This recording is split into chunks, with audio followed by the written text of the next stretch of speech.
Muli namang umugong ang usapin tungkol sa posibleng pag-aresto ng ICC sa mga co-perpetrator ni dating Pangulong Rodrigo Duterte. Ito'y matapos nga sabihin ni Executive Secretary Lucas Bersamin na pwede silang arestuhin tulad po ng pag-aresto naman sa dating Pangulo. Pero ang palasyo may paglilinaw. Alamin sa report ni Brigada Maricar Sargan, i-brigada mo! Brigada! Live report! Nilinaw ng Palasyo ng Malacanang na wala pa silang natatanggap na anumang komunikasyon mula sa International Criminal Court kaugnay ng posibleng pag-aresto sa iba pang kapwa-akusado ni dating Pangulong Rodrigo Duterte sa kasong Crimes Against Humanity.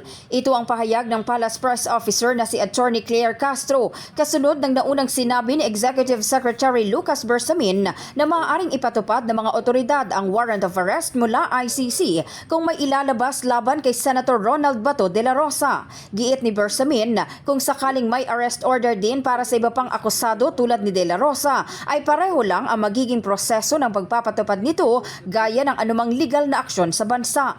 Kabilang si de la Rosa sa mga inaakusahang sangkot sa Crimes Against Humanity kaugnay ng drug war ng nakaraang administrasyon kung saan libo-libo umanong individual ang pinaghihinilaang sangkot sa illegal na droga ang nasawi sa umano'y mga kaso ng extrajudicial killings. Sa ngayon, wala pa po tayo natatanggap na anumang communication kung meron na pong warrant of arrest para sa mga co-perpetrators ni dating Pangulong Duterte.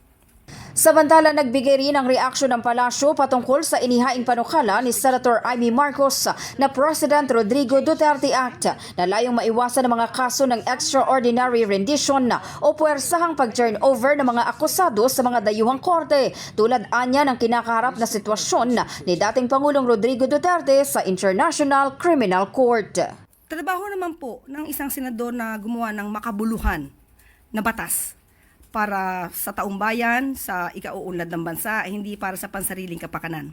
So, good luck po.